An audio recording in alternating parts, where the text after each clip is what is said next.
Welcome. We're so glad you're all here. Our speaker is originally from Brazil, but considers the United States her home. Leide attended undergraduate and graduate school at University of Sao Paulo, where she studied German, Spanish, literature, and translation. She directed her own language institute for 10 years and then felt the call for what she considers a much higher service to humanity. Since 1998, she has dedicated herself as a full-time Christian Science practitioner, helping people to find healing through prayer. Her love for Christian Science never stopped growing, and it led her to become a Christian Science teacher in 2009. As a member of the Christian Science Board of Lectureship, she gives talks like this in Portuguese, Spanish, German, and English. Please help me to welcome Leide Lessa. Thank you so much. Thank you very much, Catherine, and good evening to everyone. It's such a pleasure for me to be here for the first time in this church, this beautiful building, and I'm so grateful for First Church of Christ Scientists, New York, for the invitation, and I'm very grateful for all the help that I got from Catherine, from Leanne, from Pam, and from others. It's a pleasure to be here tonight. We're going to be here together for about an hour or an hour and 10 minutes, maybe, or 10, 15 minutes. And it's going to be a little bit interactive. So please feel free to answer when I ask you questions, okay? So we are going to talk to a topic that I think it's a very important topic: how to make decisions. And if you Google making decisions, you are going to find over 500 million results. Is this maybe an important topic? People are thinking a lot about this. But why? Why making right decisions or making decisions is important? Okay, I think it's important because really making decisions helps us to live well, to live happy. Actually, we do make a lot of decisions every day without noticing. Studies say that we have over 60,000 thoughts every day. So that means that we make a lot of decisions without even thinking. So very simple decisions such as what to wear, what to eat, what directions to take, or what news to read.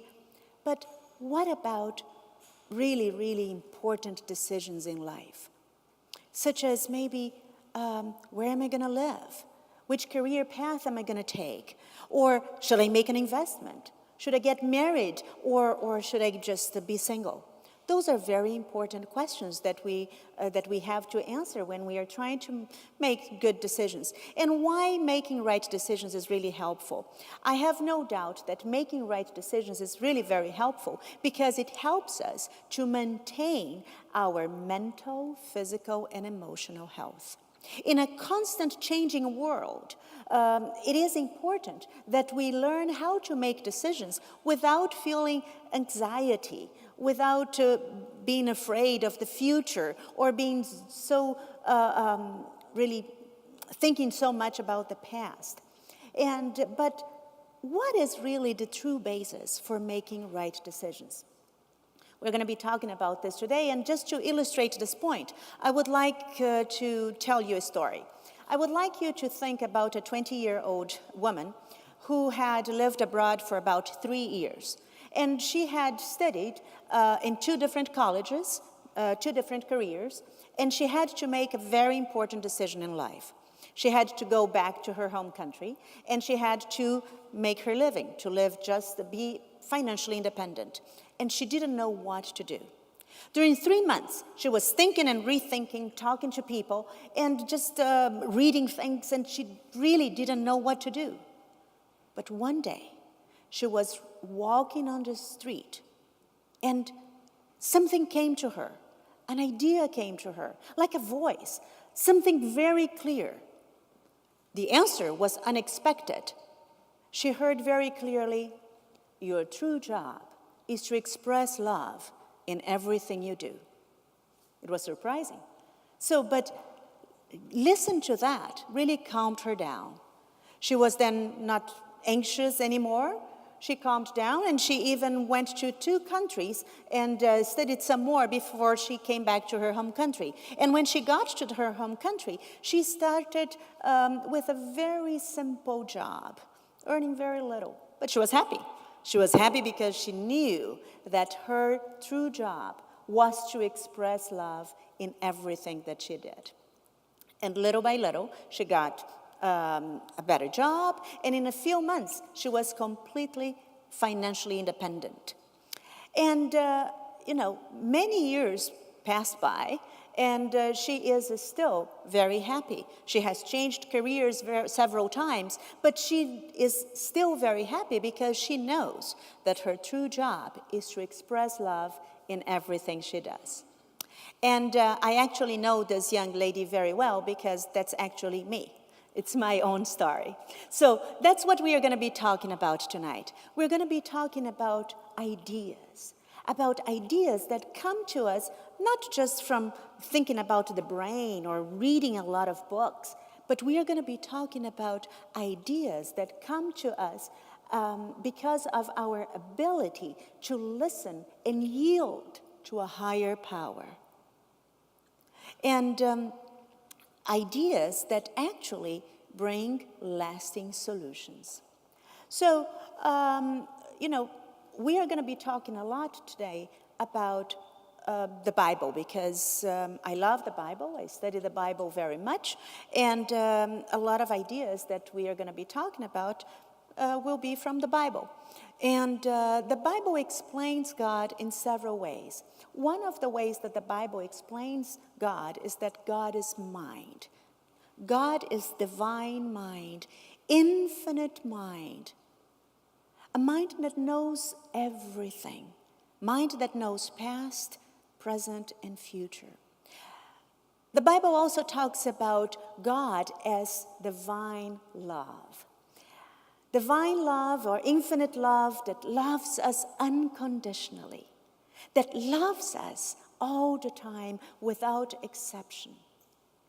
And those 2 synonyms for God, the founder of Christian Science, we are here in a Christian Science church, the founder of this church, Mary Baker Eddy, was divinely inspired to choose those 2 names or 2 synonyms for God from the Bible, among others, and she wrote in her book, Science and Health with Key to the Scriptures. And I like to be thinking about God as infinite mind and infinite love because actually it expands our view. It allows us to more naturally see the wonders of God that are always around us, and sometimes we don't even notice. So some of you are here for the first time. I talked to a few people on the way in, and I know that people are here for the first time, and they might have never heard about Christian Science, and they might be wondering, what is Christian Science? So let's define together. What is science? When you think about science, how would you define science? Any idea? Knowledge, very good. Because a synonym for the word science is really knowledge. Very good. What else? Pardon me? Proven laws. Very good. So it's a knowledge of laws that can be proven. Any more ideas? Nature, evidence, something that gives us evidence. Very good. If we think about the Merriam-Webster definition, it says that science is a method reconciling practical ends with scientific laws. And laws, they are scientific because they really give us results. And what about Christian? If you think of Christian, how would you define Christian? Any idea? Very good.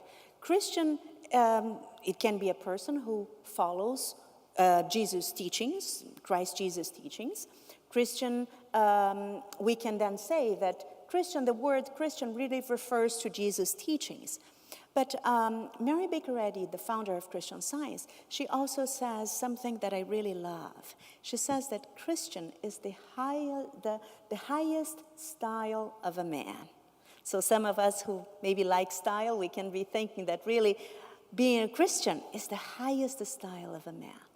So now, if we think together, then we have defined what science is and what Christian is. We can then know that Christian science is really a scientific, it's a knowledge from laws that can be proven, but laws that are not human, but laws that are spiritual, and laws that are found in the Bible. So when we learn those spiritual laws, we apply them in our lives and we get results.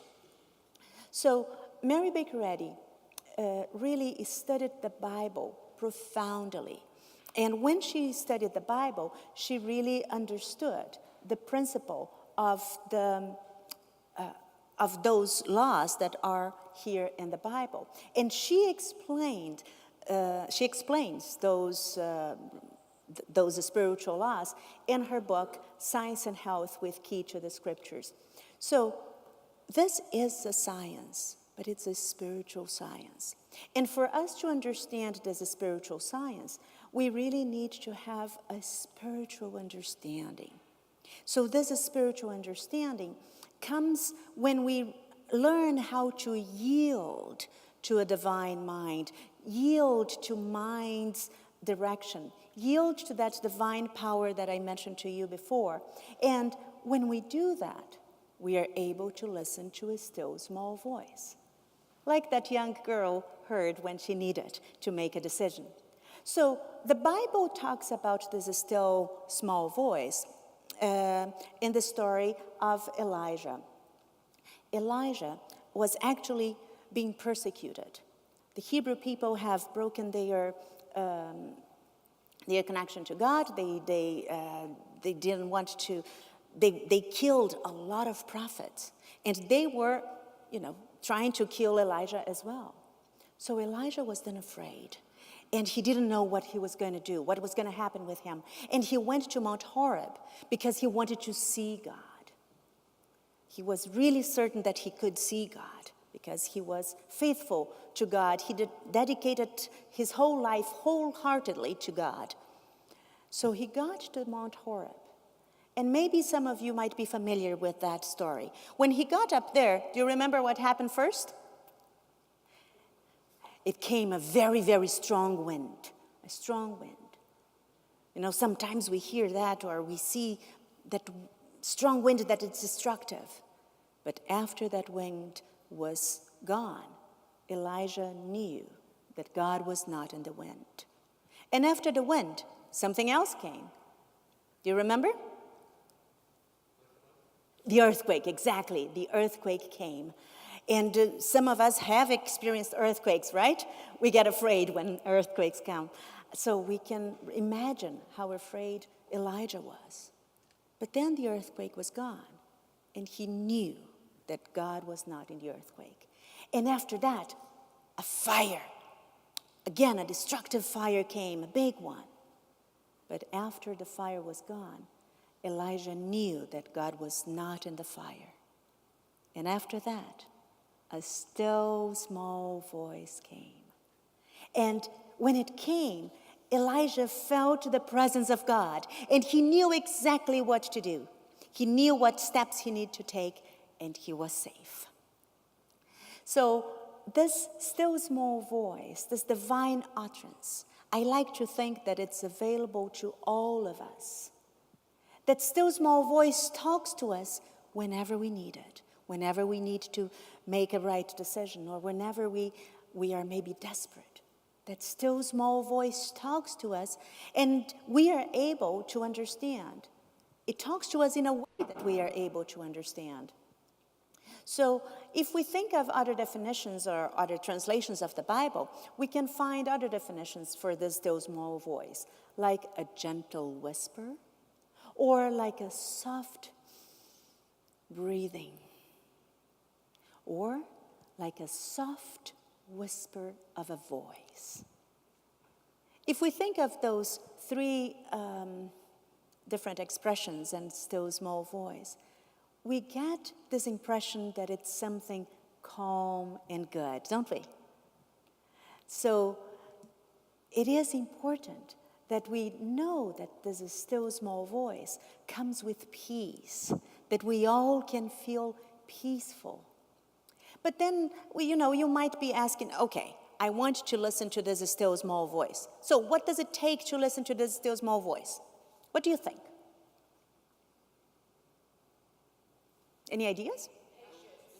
Patience, I like that. Patience, because sometimes it doesn't come exactly at the moment that we want, right? What else?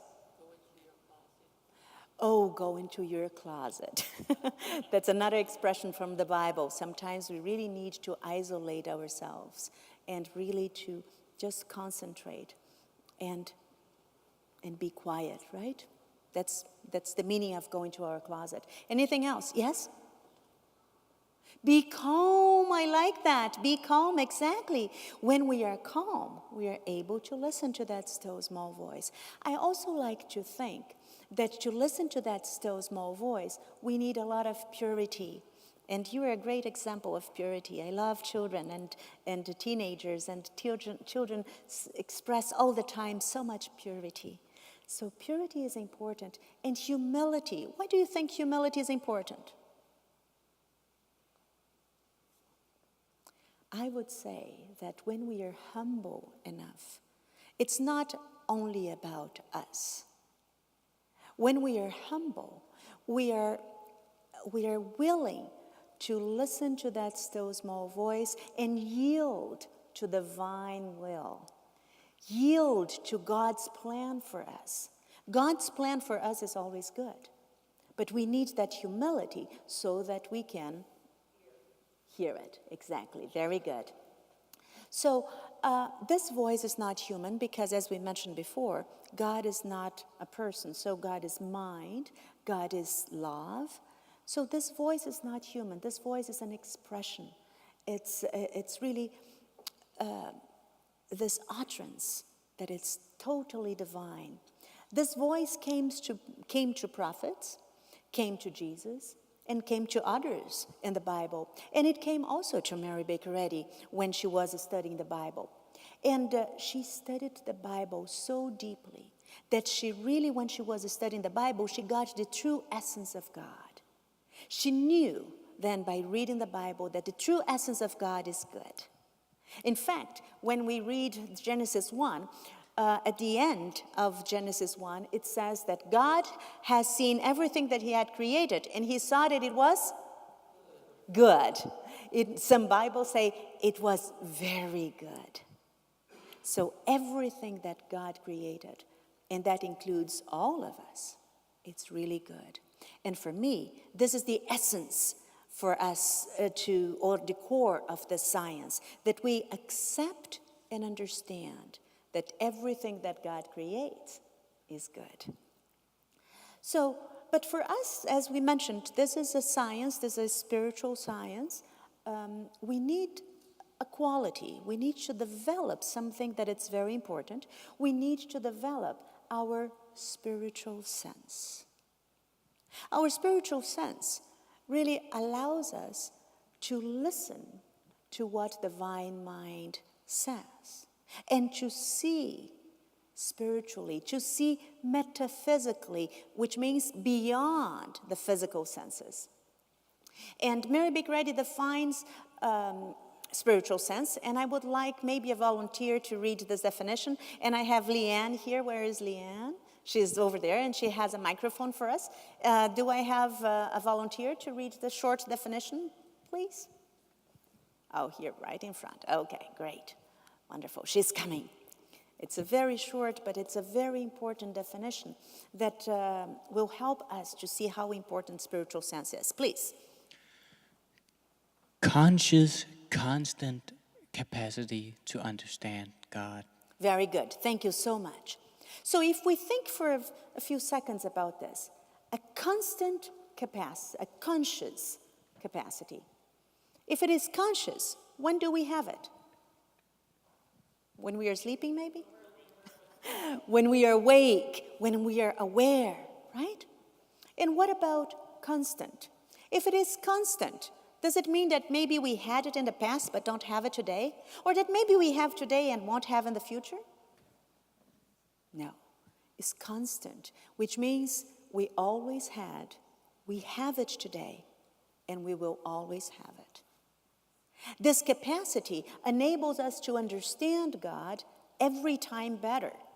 And since God is infinite, we always can learn more about God. We always can grow our understanding and develop our ability to listen to this divine mind, to feel the infinite love. So Mary Baker Eddy talks a lot about spiritual sense in her book, Science and Health with Key to the Scriptures. And when we develop our spiritual sense, this conscious, constant capacity to understand God, we are really able to understand God metaphysically or spiritually. We are able then to perceive God's creation as good. And God's creation really includes all of us. Children, women, man, all of us, and all creatures as well. So all animals. I love animals as well. So when we understand God spiritually, we're more easily able to listen to that gentle whisper. So we are then humble enough to listen and feel that gentle whisper that will show us how to take the next step, how to make the right decisions. We all have our spiritual sense, and sometimes we are not aware of it. And I think you all maybe have never, some of you might have never heard of spiritual sense. And let's see if we can show how we all have our spiritual sense and sometimes don't even notice. So when you see this picture here, what comes to you? What ideas come to you when you see this picture? Good. Pardon me? Magic, something majestic, something beautiful, yes? What else? Power. Yes, there are tons and tons of gallons of water flowing every minute.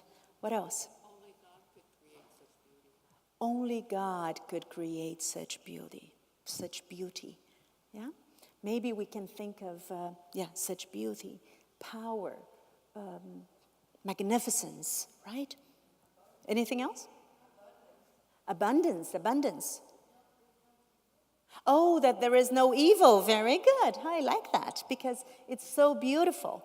You see, your spiritual sense enabled you to see beyond this picture. Because when we see with the physical senses, we see, okay, there is some waterfall here, or there is a rainbow down there, or there is some green. But when we really use our spiritual sense, we see beyond the picture. We see what is really important. So Mary Baker Eddy, one of the definitions that one of the ways that she talks about spiritual sense is also very important. It will show us how it really applies to our lives. So I need another volunteer, please, to read this sentence. And Leanne has the microphone here. Yes. Oh, thank you. Mary Baker Eddy, if spiritual sense always guided men, there would grow out of ecstatic moments a higher experience and a better life with more devout self-abnegation and purity. Very good. Thank you so much. So there are some words here that I think our dear friend has never heard, right? Like self-abnegation or maybe devout. Have you ever heard of this? You have not learned in school yet, maybe, but you will. But I'm talking to him, so he's a kid. So let's help him to understand this. But let's, first of all, focus on something. Mary Baker Eddy says, if spiritual sense guides us, we're going to have a better life. Does anybody here want to have a better life? Who doesn't, right? So we all want to have a better life. But a better life doesn't mean have maybe more money in the bank, or have the newest car, or have maybe a beautiful home. There's nothing wrong in having that. But a better life means really a life with fulfillment, with happiness, with health, with mental, emotional, and physical health. So that's why spiritual sense is very important. But then we need to have a better life with more devout self-abnegation. Oh, what is that? Devout self-abnegation. Long words, right? So, yes, can you?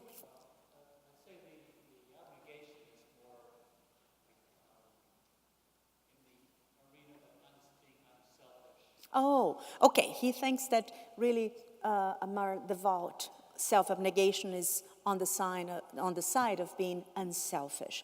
Very good. I like that. And I like to be thinking that when we are unselfish, we are not focusing on self, right? We're not focusing on our own will, on our own thoughts. We're being unselfish. We're thinking about maybe making decisions that will benefit not only us, but people around us. So thank you very much. So what about then purity? Is purity important in the 21st century? Why is purity important? Pardon me? See God, you said? Very good. Actually, there is a beatitude. One of the beatitudes says that blessed or happy are those pure in heart because they can see God. Thank you very much. Exactly. So again, purity is important because it helps us to see God spiritually. That's what the Bible teaches us. So now, coming back to this passage, when we develop our spiritual sense, we're really able to have a better life because we are going to make decisions that will benefit not only us, but people around us. We're not going to be selfish. We are going to be really unselfish, and we are thinking more about others, and we are able to express love more easily. And when we have our pure heart, we see God spiritually. Another definition that Mary Baker Eddy gives for spiritual sense that I think also unpacks divine wisdom. I need another volunteer, please. And Leanne has the mic. Another volunteer around here? Oh, good. Thank you so much. Spiritual sense lifts human consciousness into eternal truth. Very good. Thank you so much. Do you see? Spiritual sense is not only about us. When we develop our spiritual sense, we're actually helping to lift human consciousness into eternal truth. Who doesn't want to know the truth? The truth about life, the truth about existence. Why am I here? What am I doing here? I think we all want, right? We all want to know this truth. So, developing our spiritual sense is really very important. It helps not only us, but it helps our communities, it helps our countries, it helps the world. So Christ Jesus also developed his spiritual sense. I love to think that when we study the Bible, when we see all the qualities that Jesus expressed, but the Bible doesn't talk much about Jesus when he was a little boy, but it says that Jesus grew up with wisdom and grace. Does anybody here want to have more wisdom to make right decisions? Wisdom is important. When we express wisdom, we are able to make wise decisions, so right decisions. And what about grace? How can we define grace to our friend? I'm sorry, what is your name? Kristen. Very nice name, Kristen. So let's define grace for him. Or if you have an idea, you can also tell us. So how can we talk about grace? What is grace? Pardon me? Favor. Unconditional love. I love that. Unconditional love. What else? Undeserved forgiveness. Very good. Okay. So I love to think about grace as this love that God has for all of us, that is expressed in meekness, in unselfishness, in gentleness. So I like to think that when we develop our spiritual sense, we are more we can easily, or in an easier way, express more gentleness when we are talking to others, with family members, with friends, with colleagues. So wisdom and grace are very important qualities for us to develop too. So Jesus started his healing ministry when he was 30 years old. Up to that point, he was studying so much the Bible and the scriptures. And during this time, the scriptures during his time is what we call today the Old Testament. And he studied the Old Testament so well. He shed so much light into the Old Testament. He was such a revolutionary thinker that he gained the honorary title of rabbi or master. But Jesus was really much more than that. He was the Messiah, the promised Messiah. And this word Messiah comes from Aramaic and from Hebrew, or the Christ, which comes also from Greek. And it means the liberator. It means the anointed one, the Redeemer, our Savior. So that's why to learn more about Jesus is so important, because Jesus really loved God so much. He is an example of how we can love God more and more. Jesus did a lot of things that from our physical senses are kind of impossible. He healed all kinds of diseases. He was able to feed multitudes. Once 4,000 men plus women and children, another time 5,000 men plus women and children, only with some bread and some fish. How did he do that? He also knew the importance of paying taxes. So do we pay taxes here? Do you pay taxes too? We know how important it is to pay taxes. Jesus knew that too. But he didn't have money to pay taxes. So he talked to his good friend Peter, who was a good fisher, and he said, okay, Peter, you are going to fish, and then you're going to find a fish, and just open its mouth, and you're going to find a coin. With that coin, you pay your taxes and my taxes. And Peter did. Peter was very obedient. He didn't question Jesus. Peter had heard a lot about Jesus, and he knew that Jesus knew what he was doing. But how was Jesus able to do that? I have no doubt that Jesus was able to do those things because he knew the spiritual reality of life. He knew a spiritual law of demand and supply. If there is a demand, there must be a supply. He knew the divine law of harmony. So Mary Baker Eddy knew how important it was for all of us to know the life of Jesus and to follow Jesus' example. And she wrote in her book, Science and Health, and I need another volunteer, please, if you don't mind. Yes? Oh, okay. Leanne? It's on the other side. Is that okay? Okay, Leanne is going to go to you. All right. Thank you, Leanne. Thank you. Wonderful. Thank you so much.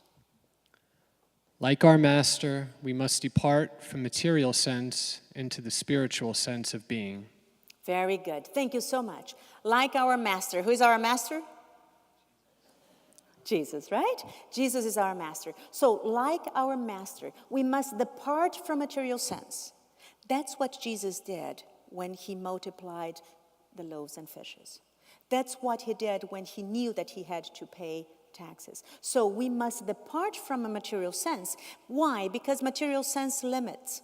The material senses see only limitation.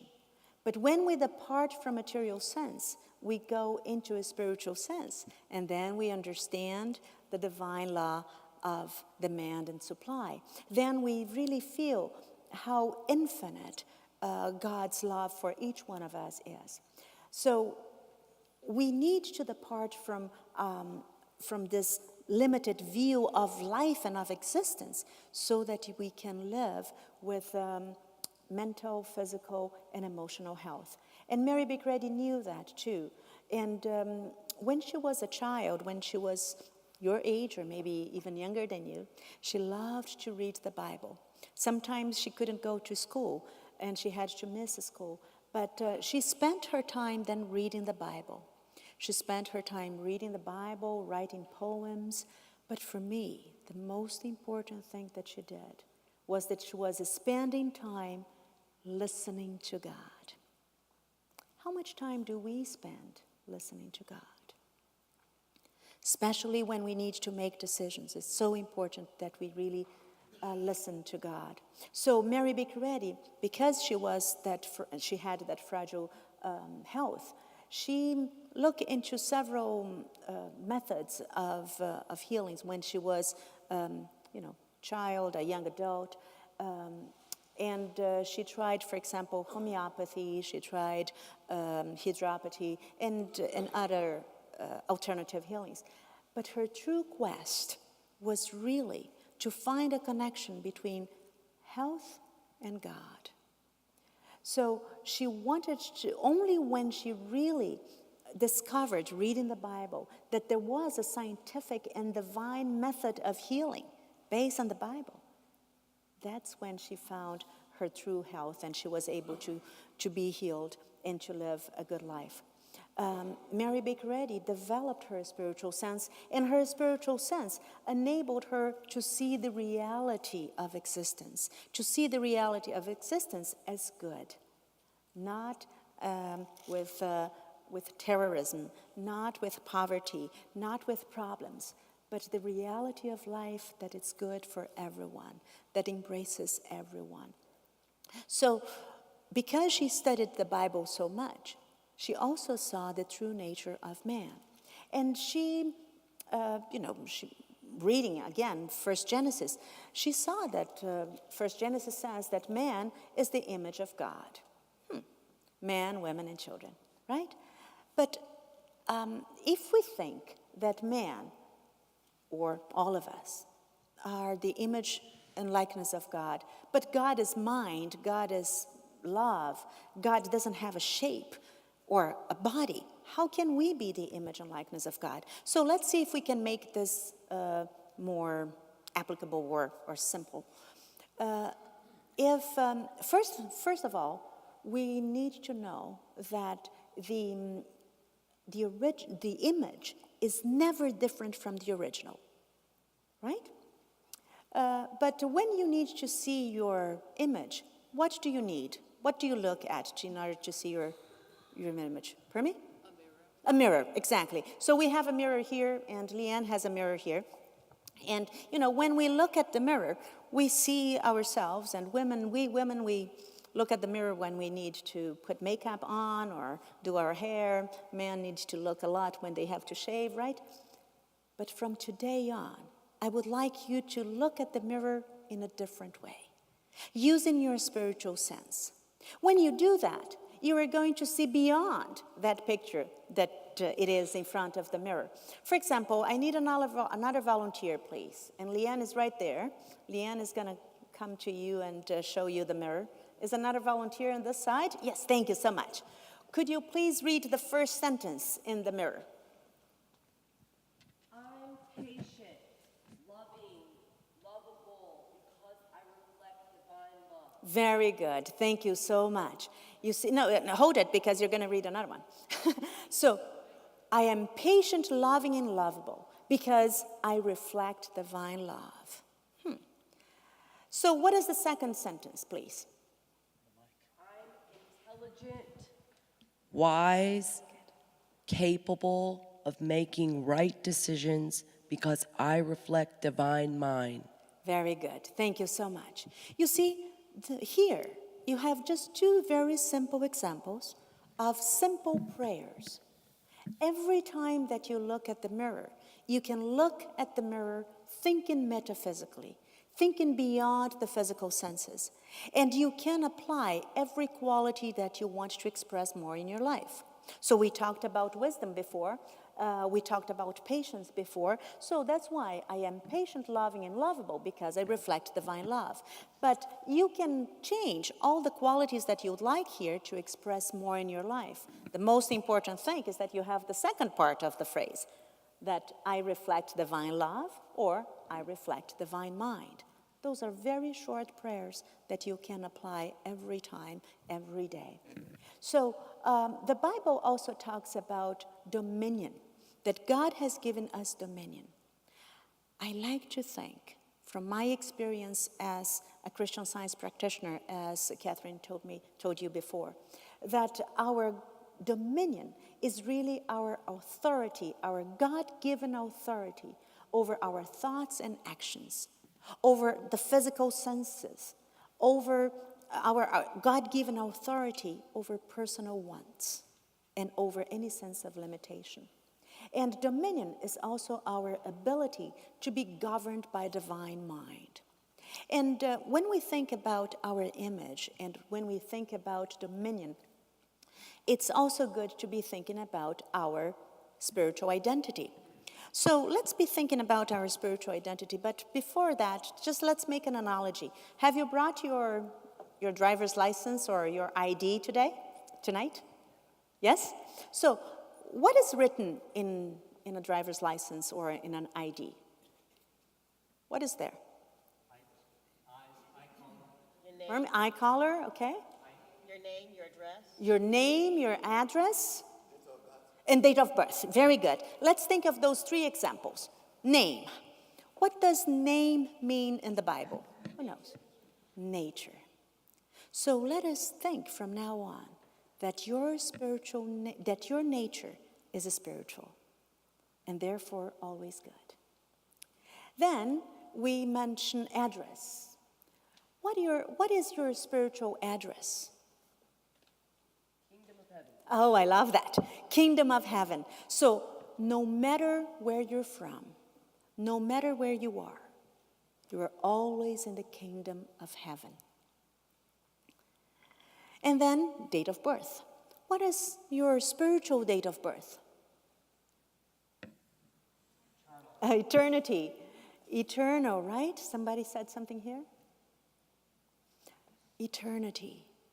Because spiritually speaking, we were never born, we will never die. Spiritually speaking, we are eternal because we always coexisted with divine mind. Since divine mind thinks, we are a spiritual thought of this divine mind. So we always existed. So I would like you from today on to always think about your spiritual ID, or even carry your spiritual ID. So before you leave tonight, I have here a card for you to remember your spiritual ID. So it says that we are all citizens of the world because we are all God's ideas. And it has name, date of birth, and address, and on the back, the phrases that we talked on the mirror. So just a reminder, a little reminder, and a little souvenir for you so you can take it before you leave tonight. So Christian Science really teaches how to see our spiritual identity. Whenever you feel thoughts of anxiety, of fear, of depression, you can know that those feelings are not yours. You can think of your spiritual ID, your spiritual identity, as good, intelligent, precise, wise, so that you are able to make right decisions whenever you need. So Mary Baker Eddy knew that our spiritual identity is so important. And when she discovered then Christian Science, or the science of Christianity, through her study of the Bible, she was able to heal herself. She was able to find her own healings. She was healed of chronic indigestion, and she was also healed of internal injuries. And she was able also to heal then for 40 years. She was a very successful healer. If you read this biography, Christian Healer, you are going to see over 300 documented healings that Mary Baker Eddy performed. But if you also read Science and Health on page 184, you are going to see also an instantaneous healing of tuberculosis. But there are other biographies so that you can learn more about Mary Baker Eddy's life. One is the trilogy of Robert Peel. Another one is this biography, A World More Bright. And especially for young people, for you, Christian, if you'd like to read some about Mary Baker Eddy, it's very colorful, it's very nice, an easy read. And reading those biographies, we can see what a good healer Mary Baker Eddy was, how loving she was, and how she was able to face challenges and overcome challenges also with wisdom. and she was able to make right decisions whenever she had to. But how was Mary Baker Eddy able to heal over 40 years?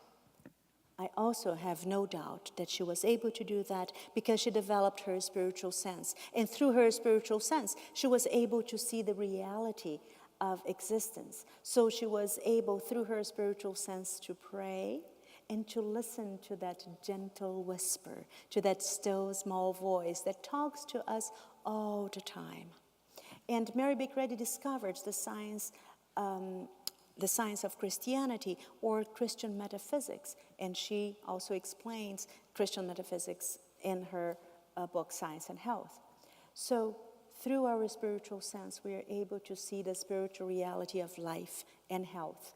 And if you are right now going through some problems, or if you know someone who is going through a difficult time, it is so important that you know the importance of expressing true love, this unconditional love to that person, or if it is you, that you feel that God loves you unconditionally, now and always, that God loves you the way you are, and the only way you are is good, because God sees you only good. And we are talking here about a spiritual science, as we mentioned before. And because it's a spiritual science, it needs to be thoroughly studied. So we need to study the letter. But it's not only about letter, because it is a divine science. So we need to study the letter, but imbibe the spirit. When we imbibe the Spirit, we are able to listen to that still small voice, and we are able to also experience healing. Let me show you an example. Because I am a Christian Science practitioner, I receive calls to, or, and nowadays I receive messages through Facebook or WhatsApp or whatever. So people always find us. And then I received a call a few years ago during the night. I was already on bed. And it was by a woman who was on her 9th month of pregnancy.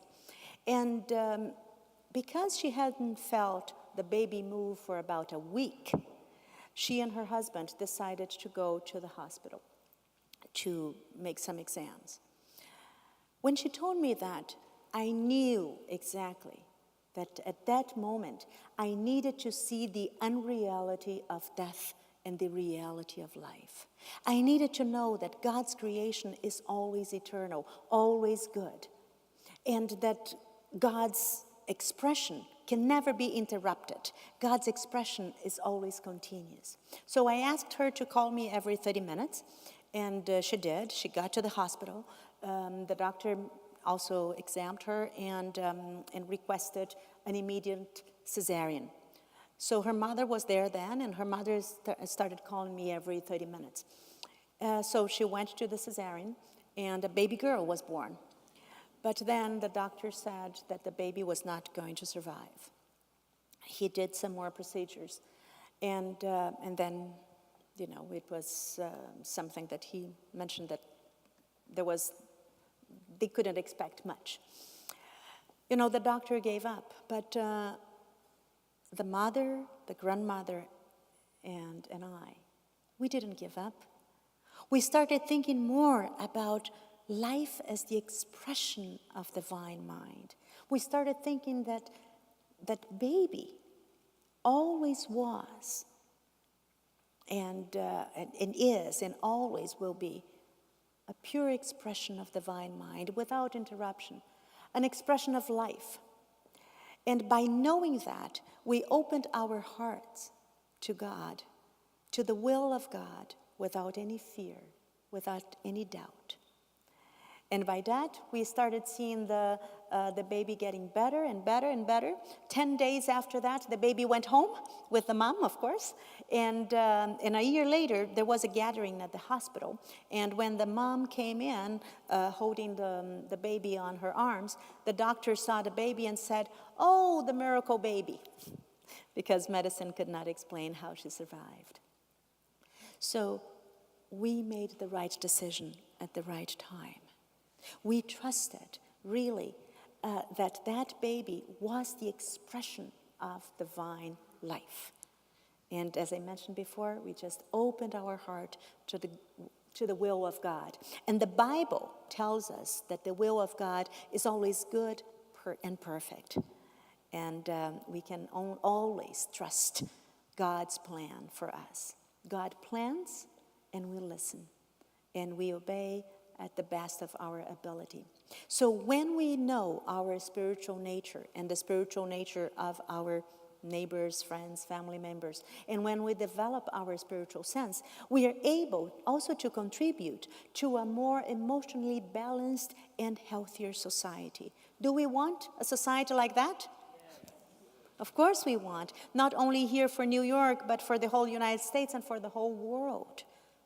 There is so much injustice out there, right? So many things going on. So we want to contribute to a better society. And when we develop our spiritual sense, and when we see others with spiritual eyes, with the eyes of God per se, because again, God has no eyes, but God teaches us how to, or Christian Science teaches us how we can see spiritually and see only good. Then we contribute for a better society. And then it's normal for us to live with moral standards. It's natural to, moral standards such as not lie, or pay our taxes, as we mentioned before, or be honest. Be honest is so important. Mary Baker Eddy says that honesty is a spiritual power, and dishonesty is spiritual weakness. So we want to be, of course, honest, because then we have this spiritual power. And when we are honest and obey the laws and live with moral standards, we really turn to the divine light naturally, as a flower that naturally turns to the sun. We do it naturally without any effort. So let me give you an example how I did that also once when I was 21 years old. I was living in London. And then one day I was with some friends, and we sat on the floor. We sat in a circle, and we were just talking and talking. And then out of a sudden, I was the youngest of the group, by the way. So one of the guys who was in front of me, he took a cigarette of pot from his pocket, and he made the cigarette, and he put it in his mouth. He lit the cigarette, he smoked, and then he gave to the person next to him, and then who also smoked and gave the person next to him, and so forth. And when it came to me, I got that cigarette of pot, and it's something not good, okay, Kristen? So I got that cigarette, and I just gave to the person next to me. And then they all said, "But Leide, are you not going to try?" And I said, "No, thank you." "But you're going to be calm, you're going to feel happy and relaxed." And I said, "I already feel very good. I'm already happy and relaxed." And we are able to really exchange some ideas, so that I told them that I really felt and knew that it was not necessary for me to smoke a cigarette, to drink some alcohol, or to do something else to feel happy. Because happiness actually comes directly from God. And this happiness we all have, we always can experience. And how happy I am today that not only that night, but other nights in my life, I was able to express dominion, my God-given dominion. And by doing that, I was able to make right decisions and not to be influenced by peer pressure. And Christian, this is very important for you while you are in school. So always when you know that something is good, that, God is with you, and stick with God. And if somebody asks you to do something wrong, you know that you have God on your side, so you don't need to do that. So God's will for us is always good. So everything that I'm talking about here tonight is or comes from my knowledge, from my study and my practice of Christian Science. So it is important for me to let you know that Christian Science enables us to see all the good around us. And the teachings of Christian Science also help us never to see like a victim. We know that God loves us, so we are not victims. We are able to love unconditionally because God loves us unconditionally, and that leads to solutions. That, knowing that, leads us to make right decisions whenever we need to. And when we use our spiritual sense, we are able to say no to bad habits. We are able to see the difference between something good and something bad, and with our God-given authority, we say no to whatever is bad. So, whenever you need to make decisions, it is important that, as we talked before, that you really pause, that you ponder and pray. And by praying, I mean listen to God. So listen to that still small voice. It is important that you calm down anxiety and that you gain inner peace. Only when you gain inner peace, you are ready to listen to that whisper and then take the next step and make the right decision.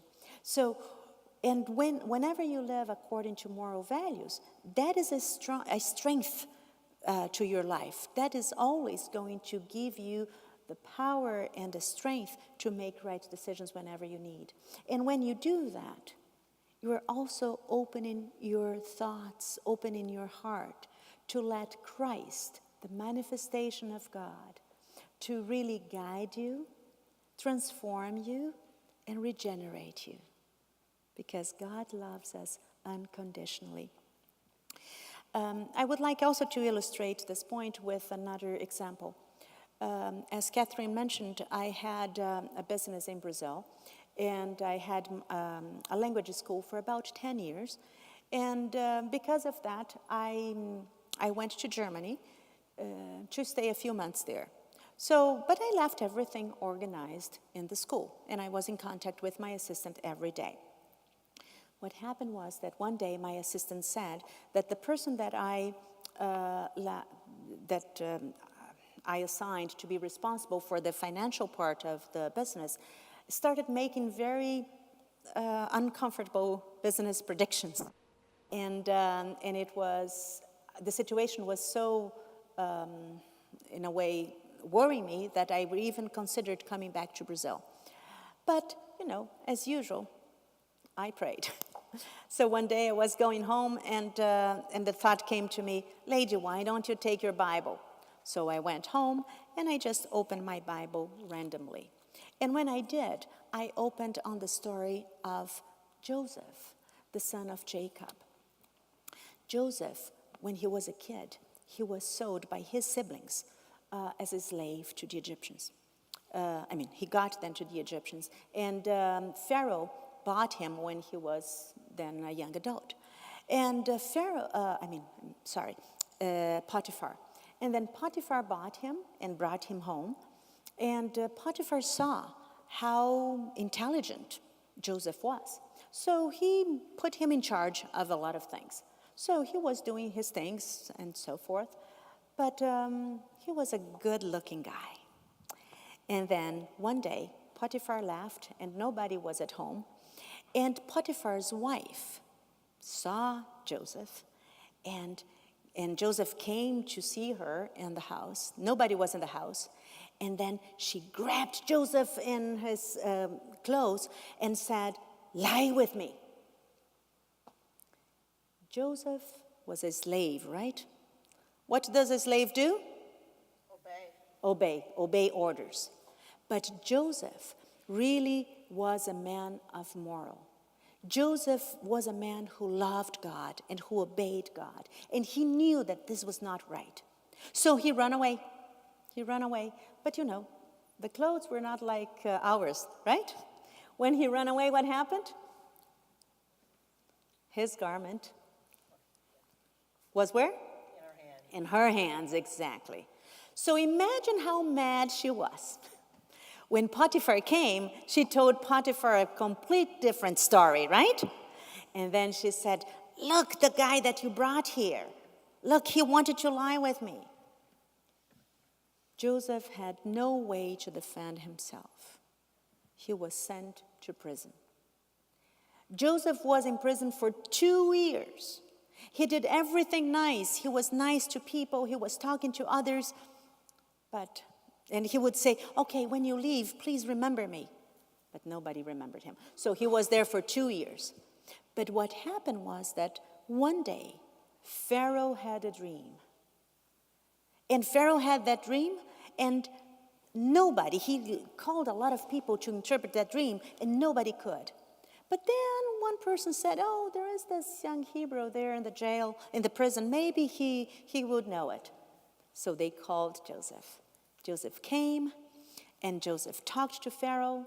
And what happened? He interpreted the dream. And because of that, Joseph regained not only his freedom, but also his dignity, his integrity. So, but then you may be asking, okay, Leide, what does this story has to do with your business, right? I remember I started talking about my business.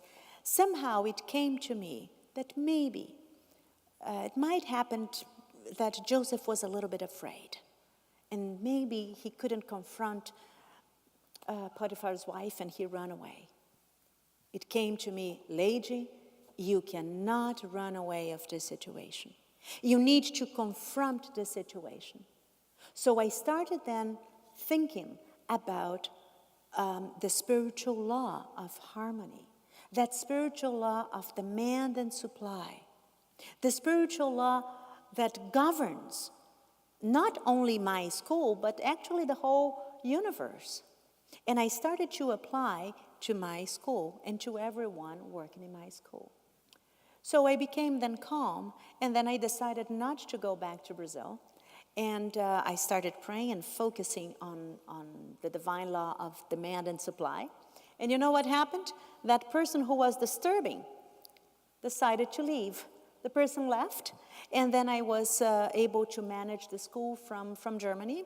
And soon enough, harmony was reestablished. It was again a peaceful place, and supply came naturally. So I learned a very important lesson with this story, that every time when we need to make decisions, we cannot make decisions based on fear. If you are afraid, you still need to pray. To pray, to calm that anxiety, to connect with that divine mind, and to really realize that you are able to yield to divine mind, to yield to God's plan for you. Because God plans for you is always good. That's a reassurance from the Bible, that God's will is always good and perfect. So, when we are humble, and we talked about humility before, we open our hearts to make decisions like that will really solve our problems. So, when we open our hearts, we are able to feel the presence of Christ. And Christ is the manifestation of God, which speaks to our conscience constantly. So our consciousness, Christ speaks to our consciousness constantly. And then when we feel that, we are able to see God's creation. Jesus was able to do that. Jesus was able to see God's creation because he felt the presence of Christ. And Christ purifies our eyes and our hearts so that we can see good around us. And Christ also brings transformation of thought. And when Christ brings transformation of thought, healing happens. The same way that the girl was healed, the same way that I was able to refuse that cigarette of marijuana or pot, the same way that I was able to also solve that problem from my school. So that happens, and that's available to all of us, because that still small voice is available to all of us. So, again, everything that I'm saying is from my practice of the science of Christianity, of Christian Science. So Christian Science is not positive thinking. Christian Science is not New Age or New Thought or Scientology. Christian Science explains the Bible metaphysically, beyond the physical senses, and is the, the science of Christianity. The study of Christian Science has done this for me, and I think can do for anyone, because it brings us a 360 perspective on life and on the problems. And we don't fix on the problems, but we see beyond the problems. Christian Science doesn't prohibit anything, doesn't judge or condemn anyone. On the contrary, Christian Science frees us to experience healing and to listen to that still small voice, to that gentle whisper. And you know, we don't see or hear things like that on the news all the time, right? Or like the healings that I mentioned today, or we don't see this on the news all the time. So it is important whenever you read the news that you read it using your spiritual sense, seeing beyond that picture that most news present to us. Because a lot of news present a very uneven, confused, problematic world. But our spiritual sense helps us to see beyond and to contribute to bring healing and to bring solutions to the world. And especially nowadays that there is so much talk about fake news, it is really important that we read news with our spiritual sense, but that we also read good news. You know, fake news is not something new. It happened also during Mary Baker Eddy's time.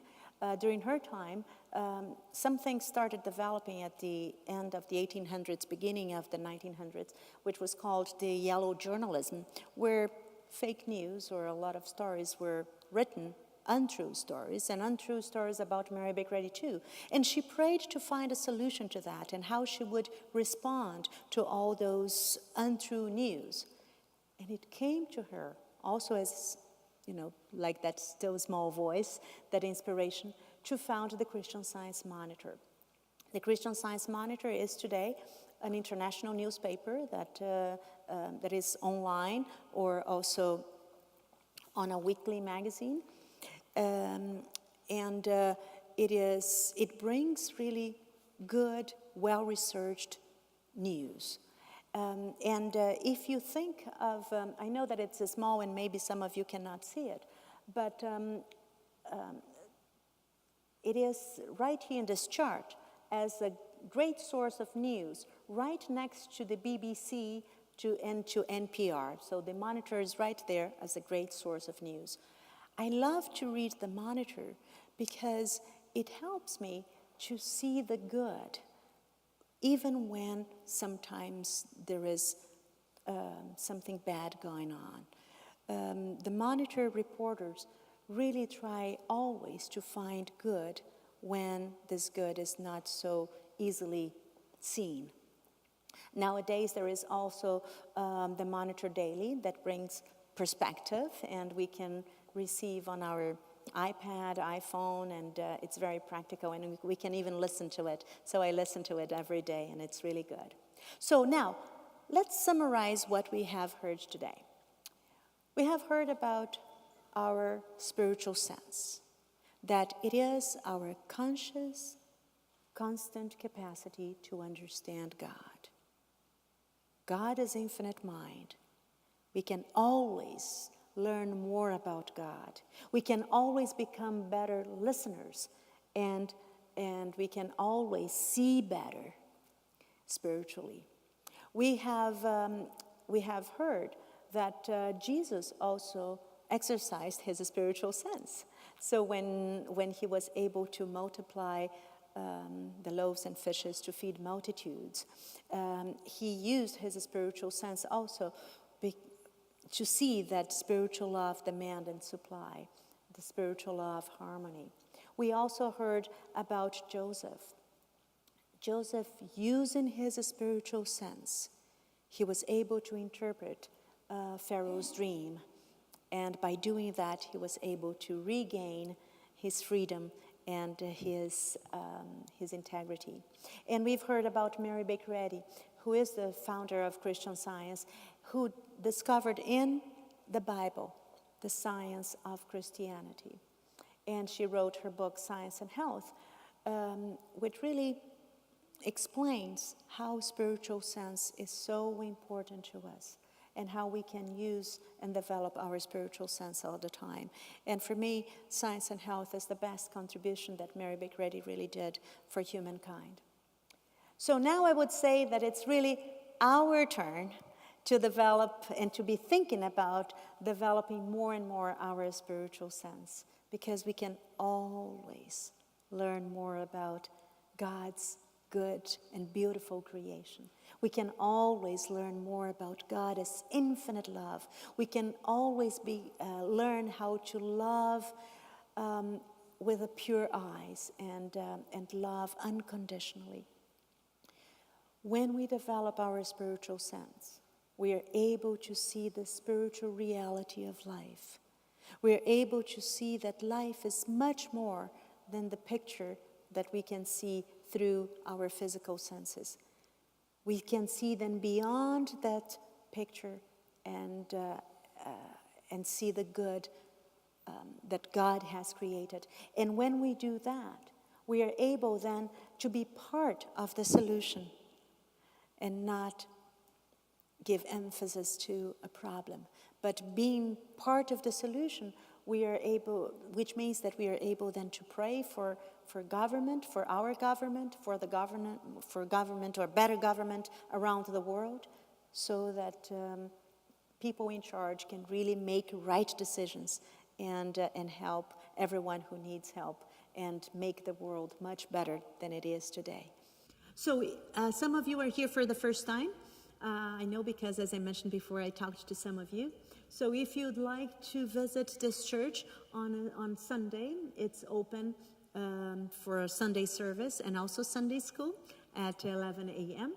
And on Wednesday, they have Wednesday testimony meetings where people really get together and tell how they are able to apply this science of Christianity and find solutions by their understanding of the science. And if you'd like to come to the reading room is open Monday through Saturday from 3:30 to 6:30, and on Wednesday it's open until 7:15, and Sunday from 12 to 2.